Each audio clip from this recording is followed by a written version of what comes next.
Embrace the Journey, 643 podcast, episode 8. Wow, we are cooking. We are cooking. We got the big dog in the house, Will Clark, Will Mallets, as Holly calls him, the fat kid, or FJ. A lot of slander goes around on this guy's name, but I mean, by far one of the hardest workers we have at Aviation Sports Complex on a regular basis throughout the year. Levi Clark, class of 2024, 643, Walton High School, current Tennessee Vol. Levi, thank you for coming on, my brother. Thank you for having me. Man, we're in it right now. Yeah.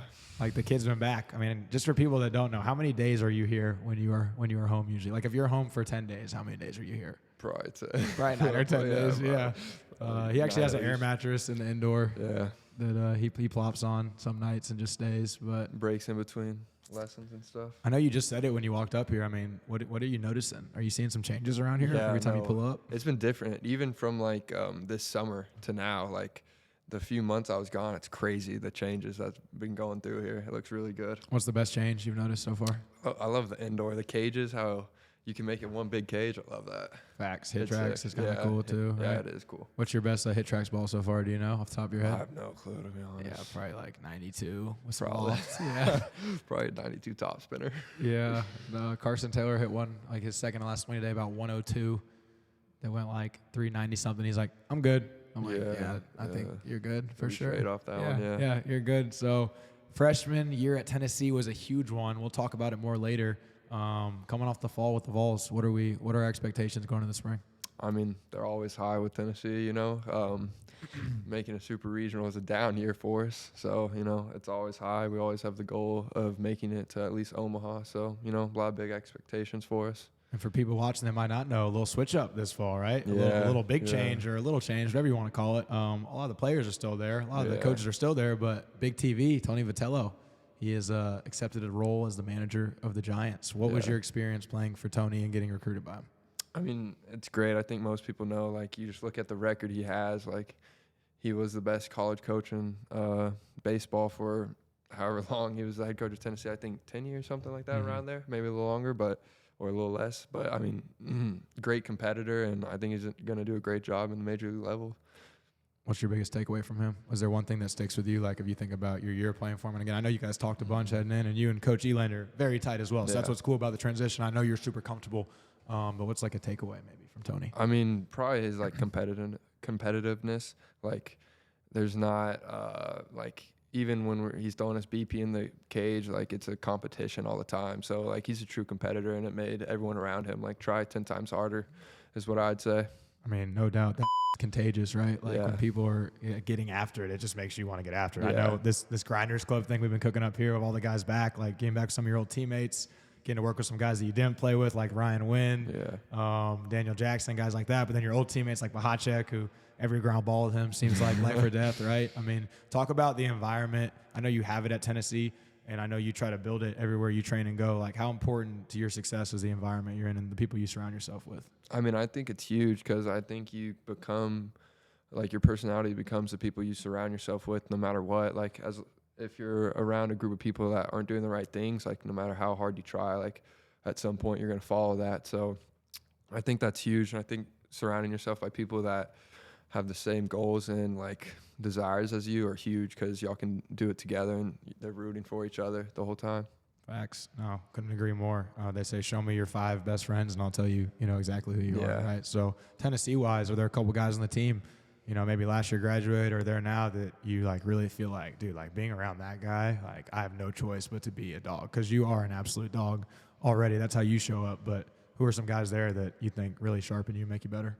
I mean, I'd say Stone Lawless, Jay Abernathy, Henry Ford, who just transferred in, Brandon Arvinson's absolute dog, Reese Chapman, who is coming back for his senior year. I mean, Reese is Colorado lefty. That was in here last winter a couple times. Yeah, that boy can hit. Yeah, he's gross. That dude can swing it. Yeah, but I mean, Tennessee is full of dogs, to be honest with you. Like, it's crazy. The atmosphere we have going there is really fun. And is that across the board, like weight room, nutrition, like even, I know academics, we don't have to dabble too much into that because I know you love academics. But yeah, it's the best. It's the best, but talk about, like, the weight room, again, how y'all eat, how y'all practice. Like, is it pretty much Like, I'm guessing you stick out like a sore thumb if you're not locked in there. Oh yeah, and I mean, if you're not, like, people can tell, and we're close enough as like a group that like we call each other out on it all the time. And like, if you're not taking care of your stuff, then someone's gonna say something to you, and you're gonna make sure you start doing it, because baseball is a sport where if one person makes a mistake, it affects everyone, and we go through it together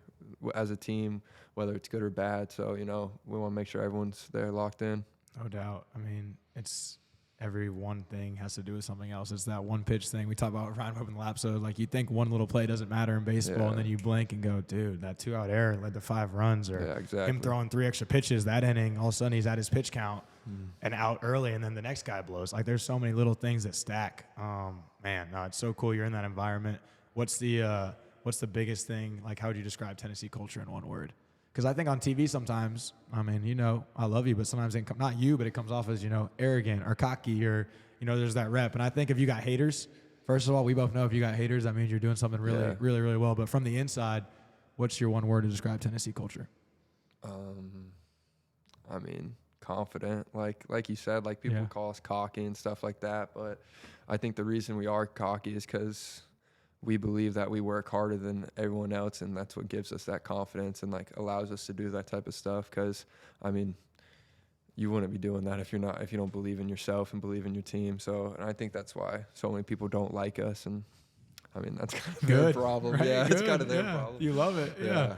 I mean, we talk about like playing on the road, like we were talking about this earlier, like home games or away games, and me and you both agreed. Like, I didn't have near as long as a career as you're going to have, but I love that road game where you go into that chippy environment and people are coming at you. Like, that's when the winners rise up. Yeah, right? No, it's a lot of fun. I mean, like, walking into a road game and like everyone there just starts booing you and hates you. It's a lot of fun, especially for us, because like I mean, most SEC teams, or like in the past at least, like expect to go in and like you want to win like one game or maybe 2 games on the road, and we're going in there for a sweep all times, no matter what. So that's I mean, the mindset. Yeah.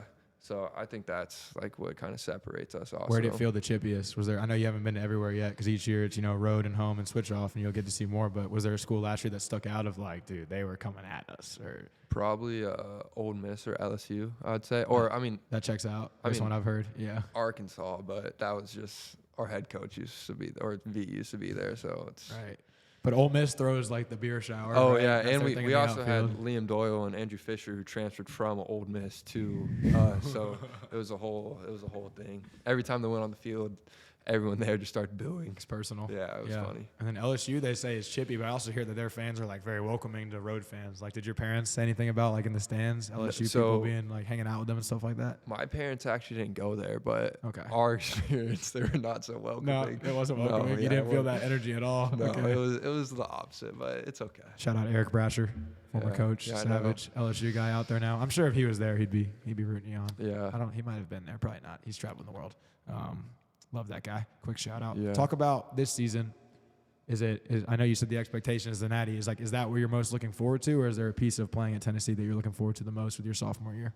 I think with the new coaching staff, like, a lot of people are doubting us, because I think a lot of people like put our success because of V, which I agree. I think he's a huge reason, but like also like our coaching staff like recruited these players and recruited us, and I think that they believe in us. And how big was Elander in your recruiting process? Like, I know you committed pretty early because that was before the new rules, but how big was he in that process? I mean, he's the hitting and catching guy there at Tennessee, so me and him got really close quick. So I mean, he was a big part of it. And I mean, from my perspective, I think he's the best hitting coach and catching coach in college baseball. So I think he knows he's doing it the right way also.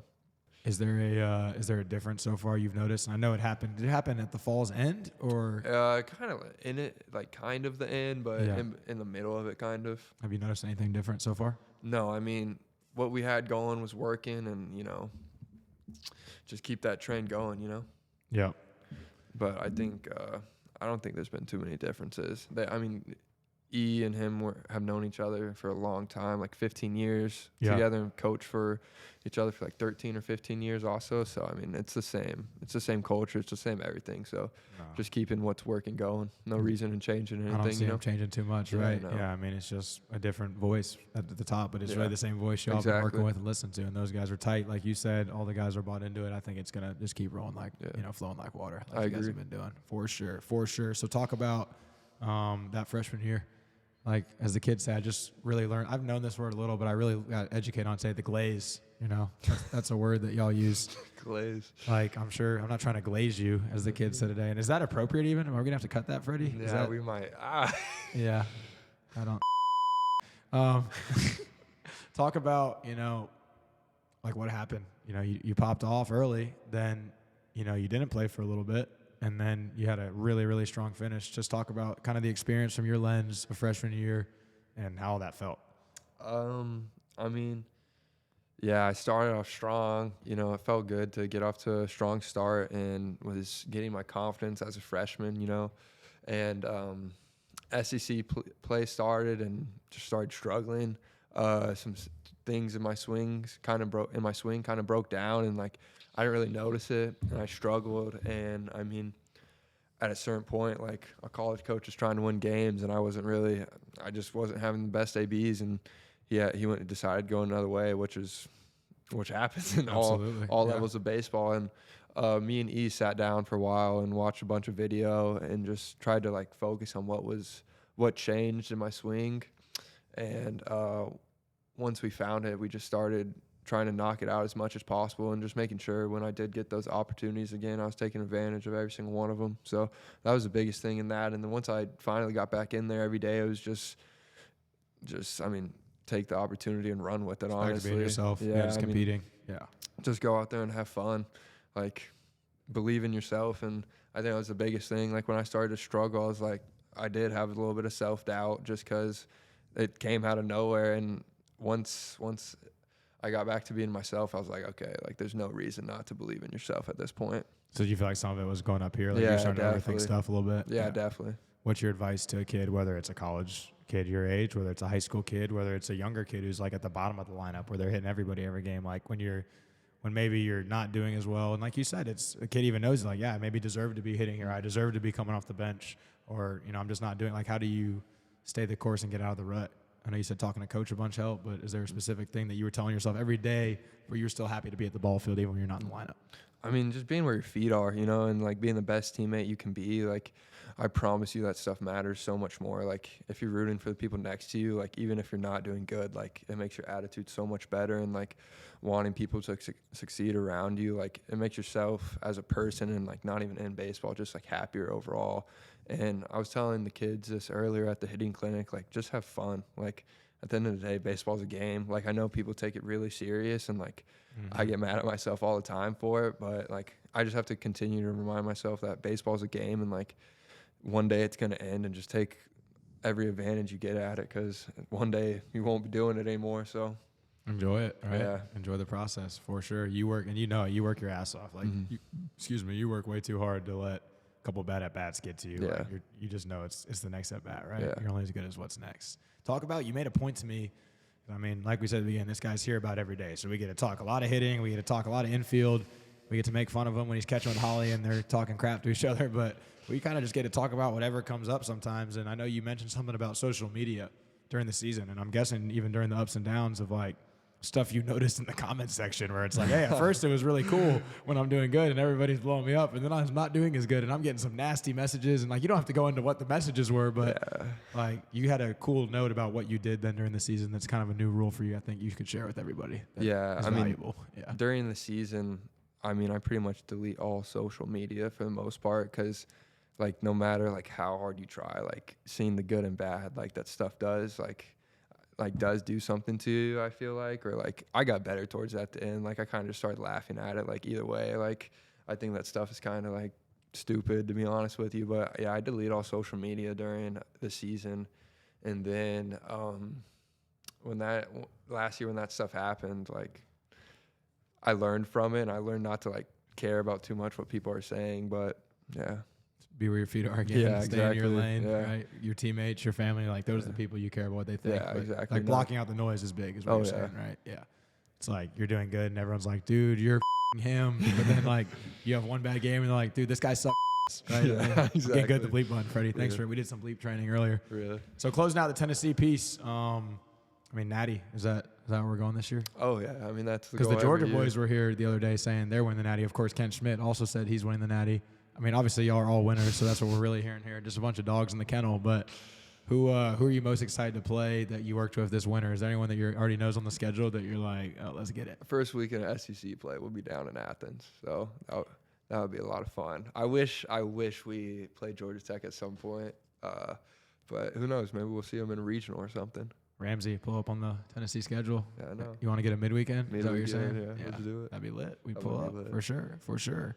Thanks for helping with the clinic today, by the way. No problem. That Always. was electric. We went Ton of hitting fun. clinic. I think 13 kids, Yeah. hour and a half. Me, you, Tyler Tolvey, Kent Schmidt. How's that aspect? Because you've helped me with that. The last couple of years. Like, do you think there's value in coaching and mentoring that feeds into your game? Has that helped you in any way, or is that more just something you've done to kind of kick around time while you're here? I think it's always fun, like teaching the kids like hitting and stuff and catching and all that stuff. But it's also like, I think like teaching is one of the best ways to like learn yourself and like learn like yourself as a hitter. Yeah, it's perspective for real. Like, I feel like you say something to a guy and then you're like, Oh, shit, like, yeah. I actually kind of need that Yeah. sometimes, right? Like, I see what this coach was telling me, like, on this kid. Like, yeah, exactly. for sure. Yeah, that's what Whitey was talking about. He helped with the infield clinic. Yeah. Shout out Whitey, by the way. Is Dude, that the GOAT? Yeah. top? Where's he at in the infield rankings you play with? You don't want to dish your current teammates, obviously. No, but I mean, some he's of my current teammates are ridiculous, but he's right up there with them. Yeah. I truly believe, I tell everyone this, that guy's going to be a big leaguer one day. He Yeah. really is. He's I JUCO believe that. now, and I'm glad Yeah. he's JUCO. Jacob Yeah. Mahacek, shout out. Like, Yeah. he's going somewhere. He's going to pop off this year.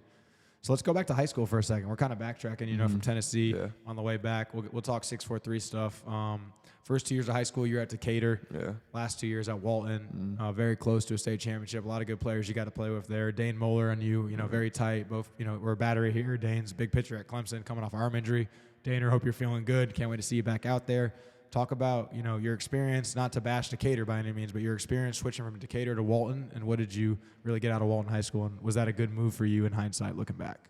Yeah, I mean, I think it's one of the best moves me and my family have made. I mean, I loved Decatur, and I loved all the coaches there, but after my sophomore year, all the coaches left, and it kind of left me in a tough spot. And also, like, I was sitting back, and I was looking at the competition, and just our region wasn't that good, and the competition wasn't that good, and I kind of, like, looked at myself, and I was like, is this really helping me, like, get where I need to be before I go to college? So I decided to make the move to Walton, 7A, where you see a lot of good talent, and our team had a bunch of it. Obviously, I think we had a lot of commits my senior year. I think we had like 11 or something, and I mean, I went from facing like 75 to like pretty much 85 to 90 every game when I transferred to Walton, and I think that's like one of the big reasons that I was able to continue making strides in my game and like being more confident in myself, because I saw myself like producing good numbers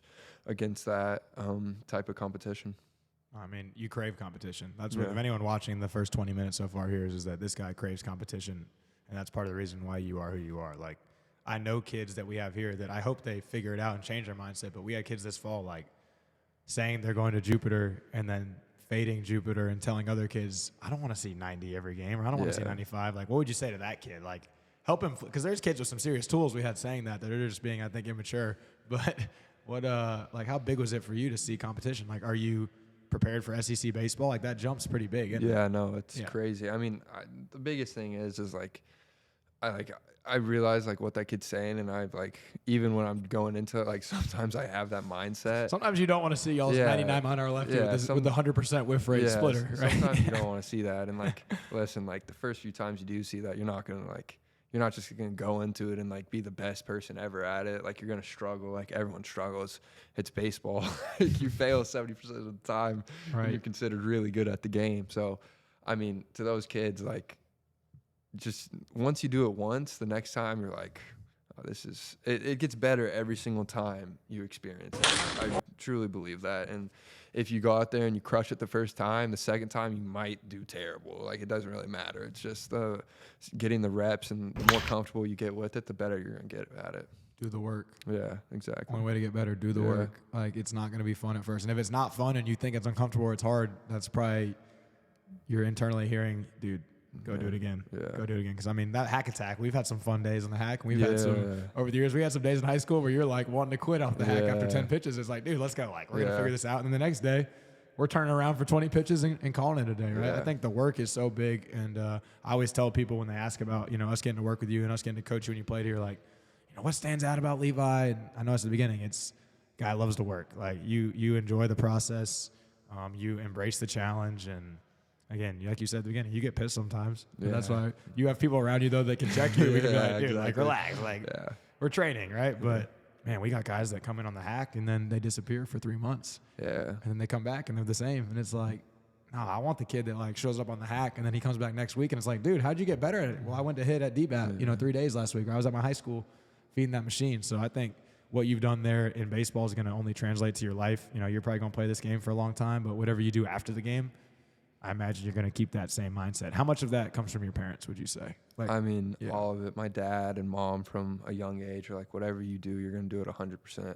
Like, no matter what. It could be, you could think it's the dumbest thing in the world, but you're going to do it 100% no matter what. And that's something that Coach Elander preaches also. Like, it could be picking up that pen over there, and it doesn't matter. You're going to do it 100%. So I think that's a huge thing that came from my parents, and also, like, doing what's right, no matter what you think and no matter what the people around you think, even if you look stupid doing it, like, it's a big thing. Yeah, it's not about what they think. Or, like, whatever you think looks cool, but what you should actually do, like, I think that's a big thing that people get caught up in.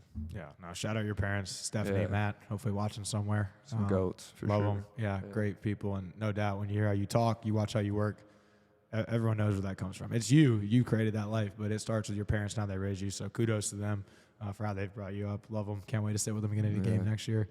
Dad's always chilling. Mom's like, what's going on? Like, what are you seeing? I'm like, oh, she loves you. That's why she wants you to win. And Matt's like, he's fine. Like, no, it's funny. It's funny. It's that balance that you need, right? Yeah. During the game, like, I always joke with them because when my, like, siblings sit up there, like, my siblings are calm. Like, they know how I am, like, during the game. Like, they see me as, like, myself, and they're like, this guy. Like, they see me as someone who, like, always jokes around and stuff. So they know, like, when I'm hitting in the box, like, I'm confident. I'm not really thinking too much about anything, no matter what. But I know my mom they make fun of her for, like, freaking out during my at-bats. Oh, she loves you so much. Yeah. That's why she cares about you so much. My dad's over there, like, whatever. Like, like, if I strike out, he'll be like, oh, he's going to figure out if I hit a homer, he's going to be like, cool.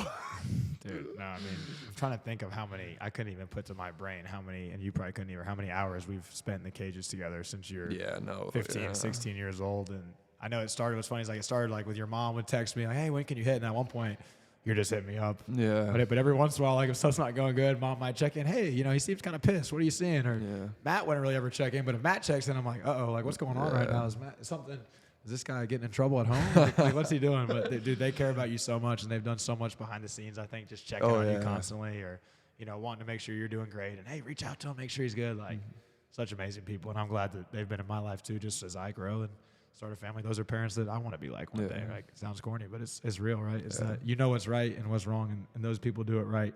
So love them. Can't wait to see them. Happy New Year and Merry Christmas to you guys. Sister just got married too, right? Yeah, a few months ago. New family member. Yeah. How's that going? Good. He's the best. Yeah. Is your brother next?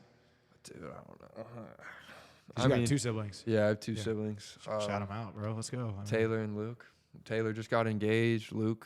Engaged or married? I mean, married. Sorry. Yeah. She's been engaged for a while, but got married this March. And then Luke's been in a relationship for like a year, a little over a year. Is he doing a band now? Yeah, he has a band. He does have a band. Yeah, he has some good music.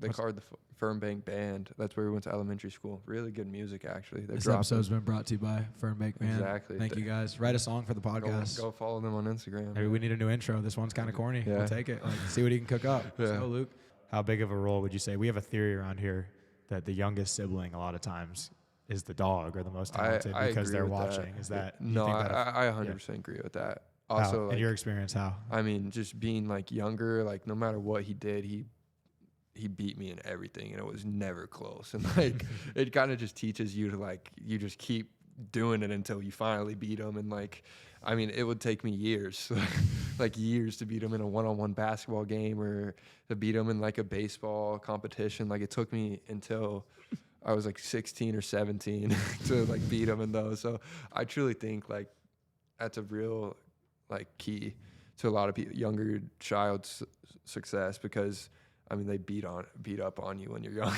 You learn to be relentless because you want to beat them so bad. It's a compete thing, relentless thing, and just like I'm always trying to raise my level. Exactly. Right? No, you could see that in you for sure, man. Yeah, I think that theory is very real. Not 100% of the time, obviously, but I see it a lot too. No, that's cool. That's cool.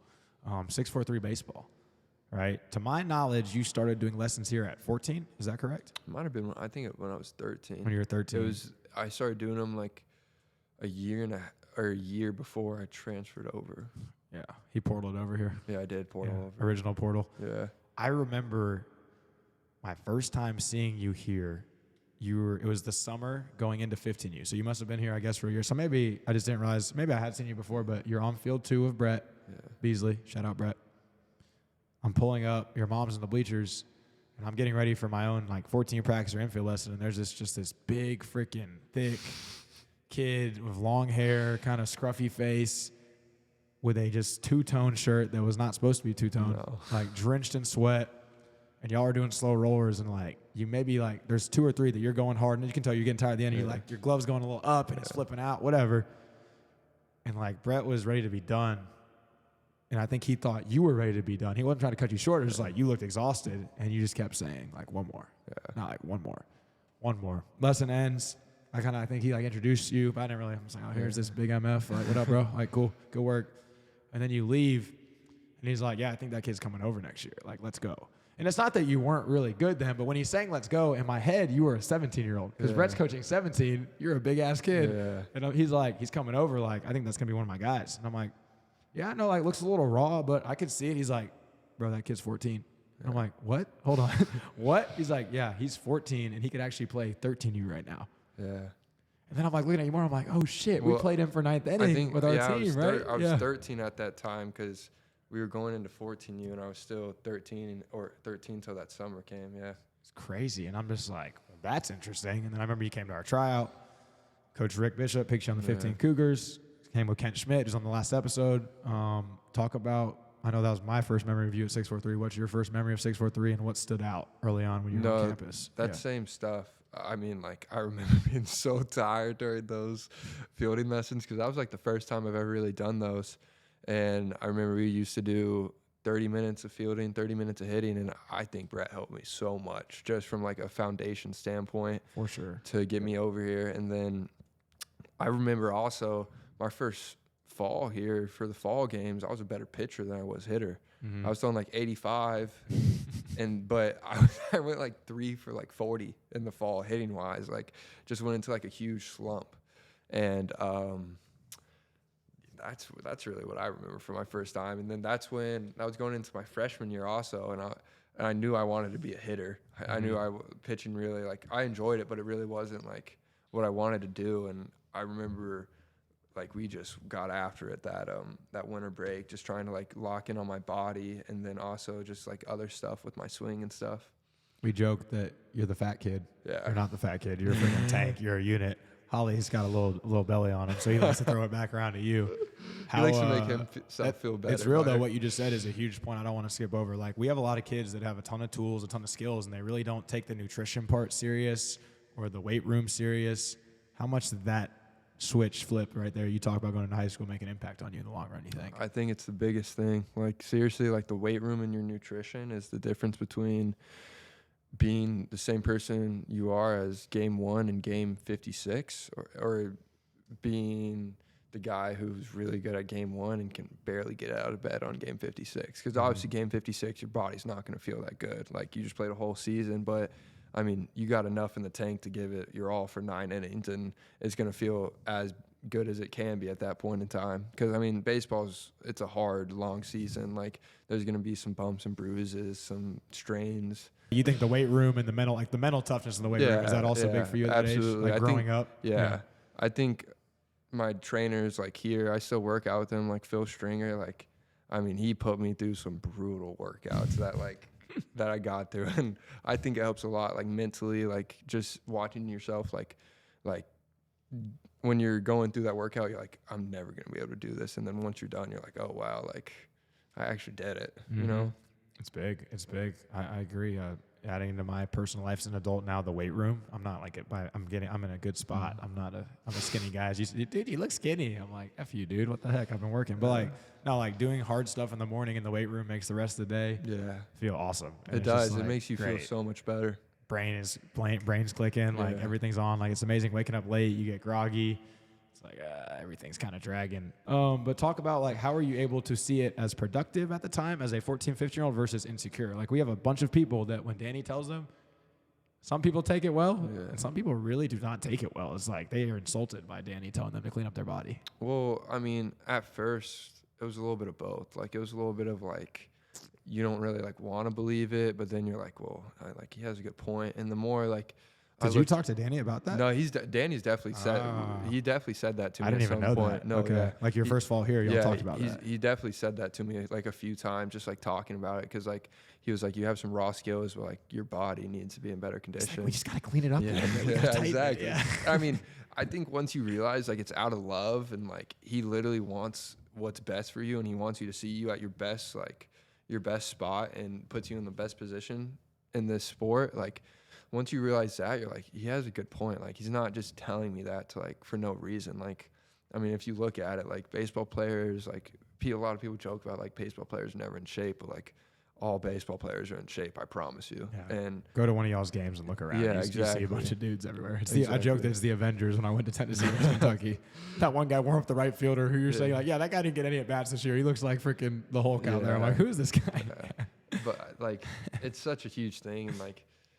This game, like when people are talking about stuff, like you, like all the emotions and feelings got to be left at the door. Like, especially here at 643, like it's a family. Like when people tell you something here, it's out of love, and it's because they want to see you succeed, and then they want you to be the best form at yourself that you can be at this sport. So, I mean, that was the biggest thing for me. Like, I just realized he was coming from like a place of love and wanted to see me succeed.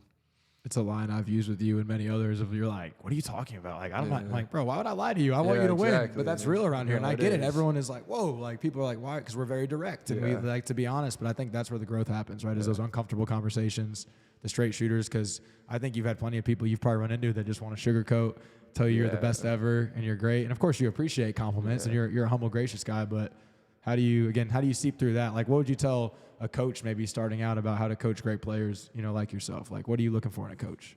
I mean, someone who's not like you said, like not going to sugarcoat it. Like tell me what I need to like get better at. Tell me what I'm good at, and tell me what I like really need to focus at, and what I need to. We can make what I'm good at stronger and better, and my weak points we can make them my strong points. Like I think that's something that's huge at Tennessee is like, and here also like. If they see you're struggling at something, they're not going to sugarcoat it and like just hide it. They're not going to hide from it. We're going to figure it out. That's what we're going to work on the most. Yeah. So. My favorite story is your first time with us playing first base, 16 Oh, you, yeah. Right? So 15 of Rick Bishop, out, right? 16 you. And dude, this is not a diss on you. It's kind of what we just talked about, kind of like with the fat thing. Yeah, like we kind of first like, whoa. I think at first, like when it happened, like your guard goes up. You're like, really? Like I think I was a little insecure. I Do you wasn't remember like the catching. story? Oh yeah, I remember it 100%. Yeah. Gainesville High School fall random game. It was I think we didn't make bracket play. It was the first time. It was a consolation. Yeah, game. it was first time all fall. We didn't make a bracket. And Mang and I were probably not very nice about that. And Mang put me at first. And I just like kind of flipped out. I was because you never had played. Yeah, before. You'd only played third pitcher, catcher. Yeah, I was like, I've never played this. Like, I have no clue. And like, I remember I asked you like, why am I at first base? And you were like, listen, like, people follow what you do around here, so you have to like get your shit together and lock in. Like it's the only time in 3 years where you were like not disrespectful, but you kind of like out loud were kind of like questioning what was going on, right? And it was like, whoa. I was like after infield, I remember you did like a slow roller, you threw it, and you're kind of like still like moment like. Why am I going to play this? I'm not going to play. I'm like, come here. Yeah. I'm like, dude, everyone follows your lead here. So if you start questioning what's going on here, this team is going to fall apart. And, dude, all credit in the world to you. You're such a great leader that you literally looked at me and said, You're 100% right. Yeah. And then whether you believe it or not, you knew what to say in that moment, but then you got better at first base. Yeah. And then next year, what are you playing sub and what are you doing with Team USA? First base. So Mang, is never going to let that go. He's going to hold that. Talk about playing for Mang, right? So playing 15-0 is awesome. Then 16U with me and Mang. What was that year like?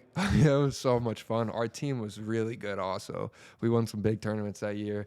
Playing for Mang is like, he gave nicknames to everyone, and like people joke around with him, but like he's one of the best like catching coaches and like pitch callers I've ever like been around. Like he seriously taught me so much just about like catching, and like especially when like what like counts people are gonna run in and like situations in the game, and like when to back pick and when not to back pick. Like he seriously taught me so much. And I remember at the beginning of that summer, I was struggling a little bit hitting wise. And I don't even think I was like struggling that much. I think I was more of just like hitting it right at like Adam people. balls, like your batting average per se, maybe it wasn't good. And I started getting really frustrated, and he had to talk with me because I started swinging at bad pitches, and I was just being a little like immature hitting. And he was like, "Listen, you gotta like take your medicine." Like that's what he said all the time. He was take like, your medicine, Levi. Exactly. The amount of times I hear that in my head, dude, he said that to you so many times. He did. Yeah. Because after that, I started walking. I swear, I walked like twice every game after that, and the batting average went up, and I mean, he instilled a lot of confidence in me, especially behind the plate. So, and he taught me a lot hitting wise also, just with my approach. Yeah, he's such a good mental approach guy, right?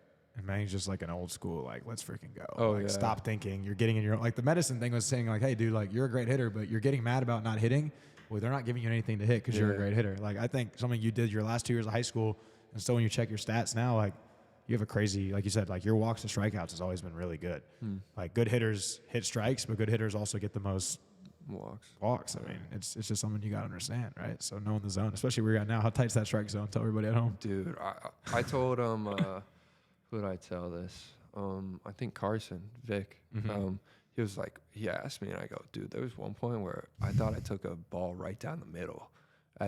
And they called it a ball. Like I literally thought it was right down the middle, and they called it a ball. And I was like, "Holy crap!" I was like, "They really do have to like set it up on."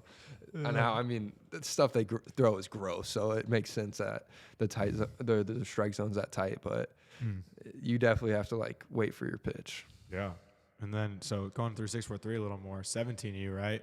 I know there was like some chatter, like there is every year when you're on a great team like ours. Like I know. Every year at 16, my 4 years doing 16 Cougs, our top players are getting calls. Like everyone's telling, hey, come play for our team. Hey, come play for free over here. Hey, we're building a super team.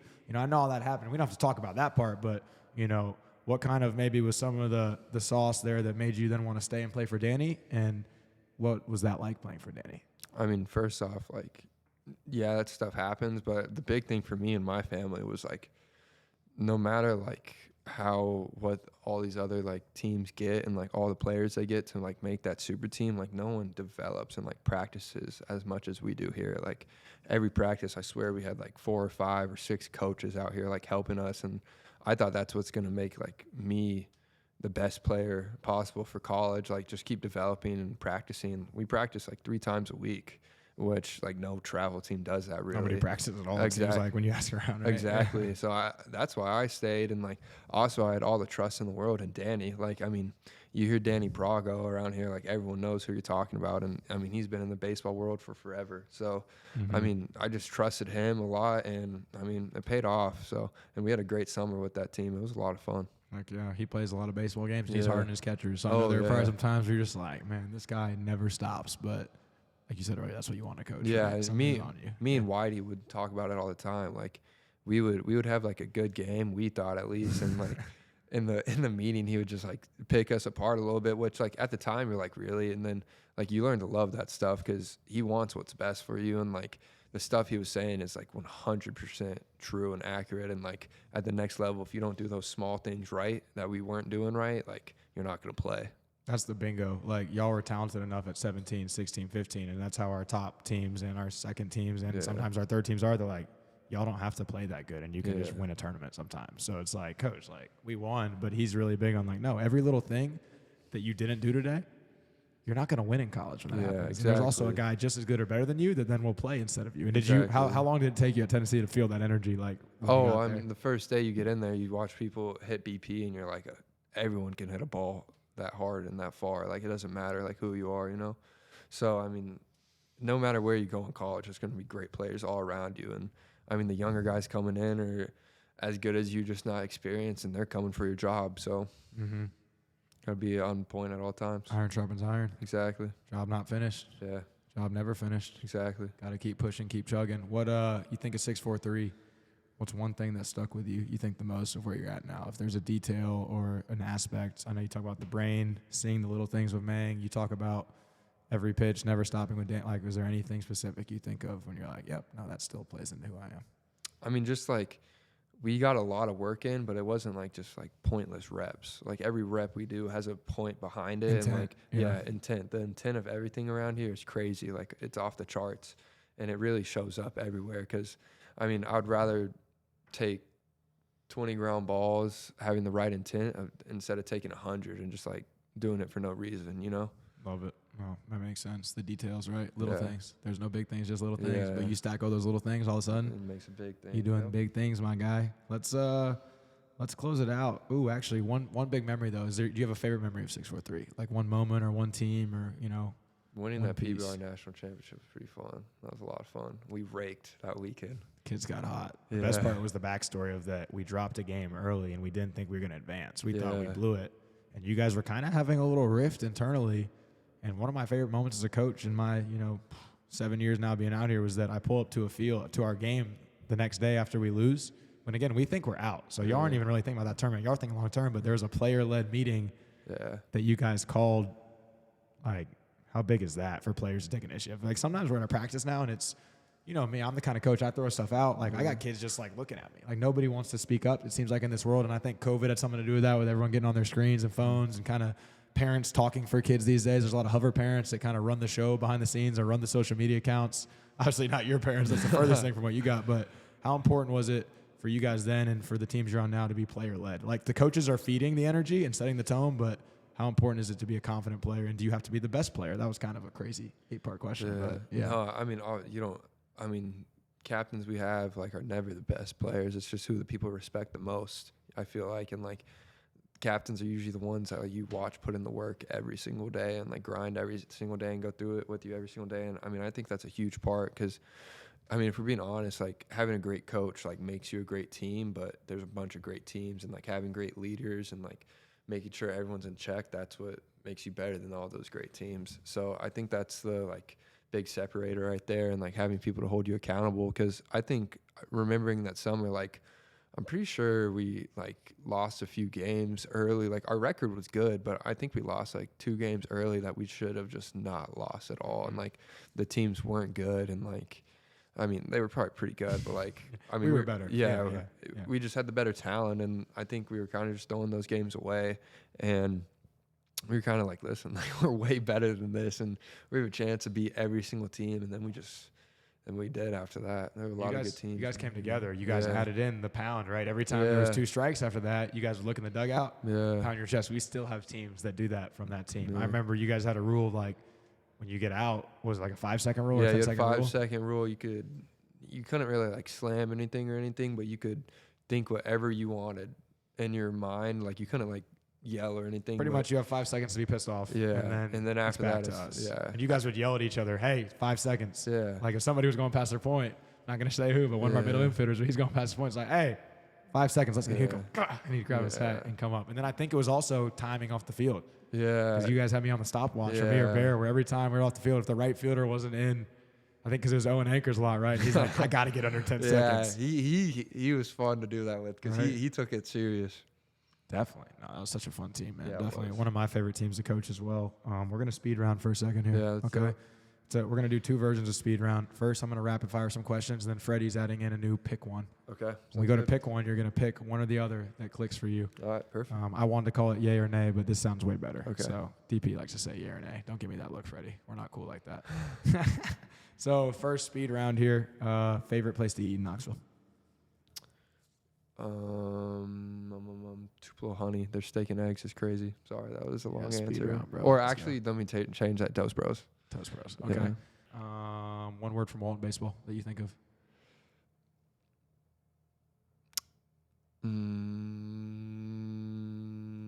Gritty. Funniest coach at 6'4", Holly, because he's a true FJ.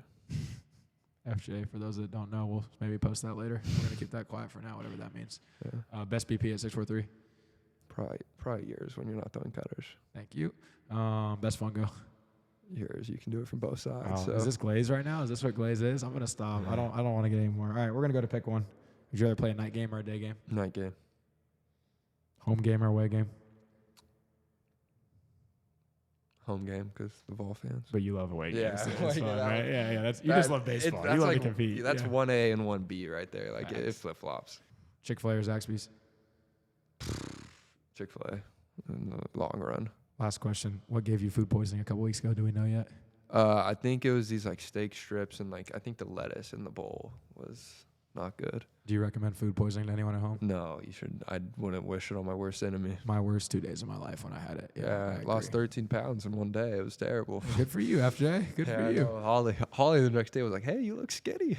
Last one here, not speed round. Before we close this show out, Kent Schmidt was the last guest, and he made a comment that you were a fat first baseman. Is there any retaliation you'd like to offer to Kent? This could probably end up being a cool reel later if we put these two together.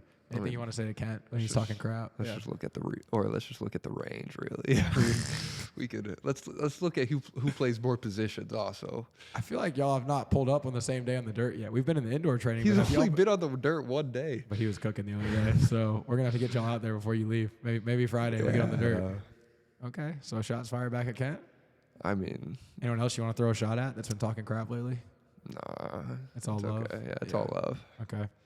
One player, not Whitey, because you already said him. One player from the Grinders Club that you think could be a big leaguer, because Whitey's already won. Is there anyone else you noticed this winter? You're like, that guy is interesting. Mason Wynn, just the way he like goes about things. Or Ryan Wynn. Yeah. Oh, that's him. Yeah, Mason Wynn's already in the bigs. That's why you thought that. No, that's not. Yeah, that's Ryan Wynn. Yeah, Ryan sorry. Wynn. Yeah. Go Dogs. Yeah, I mean they're gonna be good. Can't wait to watch it. Can't wait to watch it. Last piece, okay? You played with Team USA. Your last year. We probably could have talked about it a little more, but we're getting close on time. So I more want to just hit on the piece of that you got to play with Team USA. You were a highly touted PG, perfect game All-American.